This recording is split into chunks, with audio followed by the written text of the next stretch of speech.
Hi అక్క. Hi Monika. ఈరోజు ఏం వండుతున్నారు? ఈరోజు మన వ్యూస్ కోసం అరటికాయ పులుసు చేస్తున్నా. ఓకే. పాతకాలం నాటి పులుసు. ఓకే, బాగుంటది. అయితే మన సబ్స్క్రైబర్లు వెజ్ పులావ్ అడిగారు, అది ఎప్పుడు చేస్తారు? అవును కదా. సరే మోనికా, ఒక 2 days లో చేసి చూపిద్దాం వాళ్ళకి. ఓకే. అప్పటి వరకు అరటికాయ పులుసు చేద్దాం రా. ఓకే.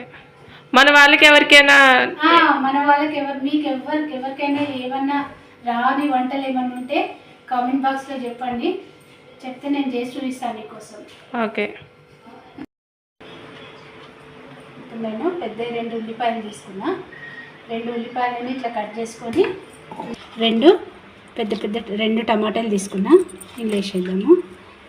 ఇప్పుడు నెక్స్ట్ 2 లవంగాలు, 2 ఇలాచీలు, ఇవి కూడా దీంట్లోనే వేసుకుందాం. వేసుకొని మిక్సీ పట్టుకుందాం. ఇది పేస్ట్ చేసిన, ఇట్లా సన్నగా పేస్ట్ చేసుకోవాలి. ఇప్పుడు ఇది పక్కన పెట్టి ఇప్పుడు బౌల్ పెట్టుకుందాము. బౌల్ పెట్టినా నేను. బౌల్లో ఒక 5 స్పూన్ల నూనె వేసుకుందాం, సరిపోతుంది. ఇప్పుడు మనం ఏం చేయాలంటే మనం ఈ పేస్ట్ చేసి పెట్టుకున్నాం కదా, ఈ పేస్ట్ చేసి పెట్టుకున్నాం కదా, ఈ పేస్ట్ ఈ ఆయిల్ వేసేద్దాం.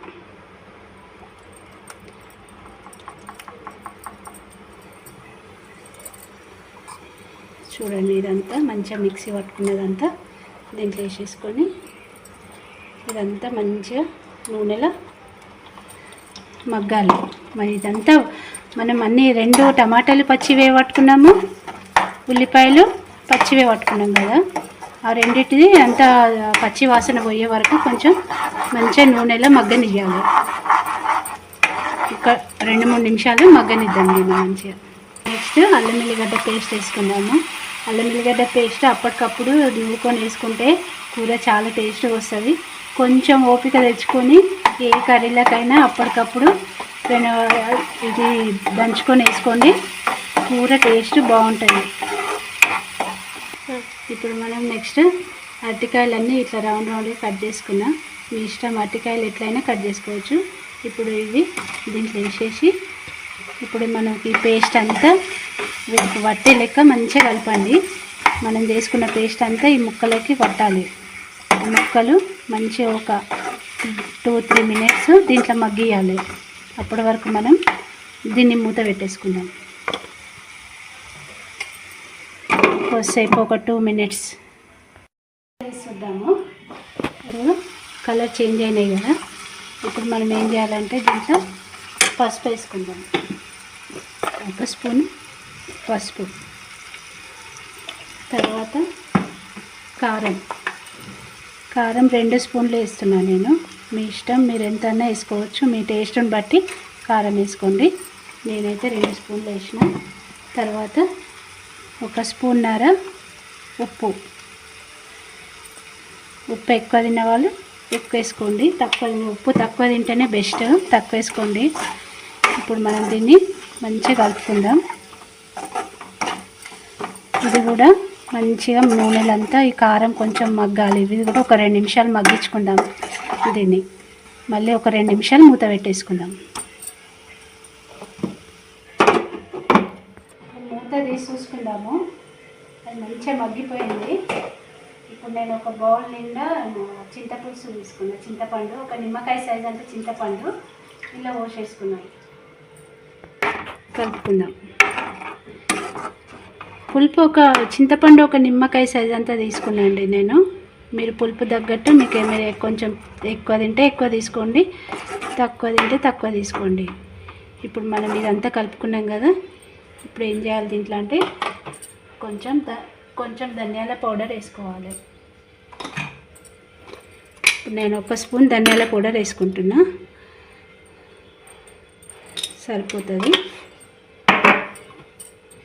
బాగా మంచిగా ఒక 3-4 minutes, ఎక్కువ ఉడకనియొద్దు, 3-4 minutes ఇట్లా మగ్గినట్టు చిన్న మంట మీద పెట్టాలి. ఇప్పుడు నెక్స్ట్ ఇందులో ఇంత బెల్లం తీసుకున్నాను నేను, చిన్న సైజు ముక్క బెల్లం ముక్క పౌడర్ తీసేసుకున్నా. కొంచెం బెల్లం వేసుకోండి, వేసేసుకొని కలిపేసుకోండి. ఇంత బాగుంటుందండి ఇది. నేనైతే మా అమ్మమ్మ దగ్గర నేర్చుకున్నా ఇది వంట. పాతకాలం నాటి వంట, ఇప్పటిది కాదు. పులుసు ఇప్పటికంటే ఇప్పుడు వేసి పెట్టుకొని రేపు తింటే ఇంకా బాగుంటుంది. అన్నంలోకి అయితే చాలా బాగుంటుంది. ఒకసారి ట్రై చేయండి. ఇప్పుడు దీన్ని మనం కొంచెం ఒక 2-3 నిమిషాలు మంచిగా ఉడకనిద్దాం. ఎందుకంటే పులుపు వేసుకున్నాం కదా, ఆ పులుపు మంచిగా ఉడకాలి అందులో నూనెలా. ఇంకా వాటర్ ఏం అవసరం లేదు, ఆ నూనెలనే అది ఉడికించుకుందాం. అక్క అయిందా? ఆకలి అవుతుంది. లాస్ట్ అయిపోయింది, చూద్దాం. ఇదంతా నూనె పైకి వచ్చేసింది. ఇప్పుడు అయిపోయింది కర్రీ. స్మెల్ సూపర్ వస్తుంది అక్క కదా. బాగుంటుంది మోనిక, చాలా బాగుంటుంది. ఇప్పుడు మనం ఏం చేయాలంటే ఒక 2 పచ్చిమిర్చి తీసుకొని ఇట్లా కాట్లు పెట్టుకొని దీంట్లో వేసేసుకోవచ్చు చివరిగా. అయితే ఇవి పచ్చిమిర్చి ఏమవుతుందంటే పుల్లగా మంచిగా అందులో ఉడికి ఇట్లా సైడ్ డిష్గా మనం అది కలుపుకున్నప్పుడు తింటే ఈ పచ్చిమిర్చి పుల్లగా చాలా మంచి టేస్ట్ వస్తుంది. ఇట్లా వేసుకోవాలి పచ్చిమిర్చి. ఒక 2 అయితే సరిపోతుంది. నాకైతే ఇట్లా బాగా ఇష్టము. లాస్ట్లో ఇంకా కొంచెం కొత్తిమీర వేసేసుకొని దింపేసుకుందాం. చూస్తుంటేనే నోరు ఊరిపోతుందా? అయితే మన వ్యూవర్స్కి ఎట్లుంటుందో మరి వాళ్ళు కామెంట్ రూపంలో చెప్పాలి చేసుకొని.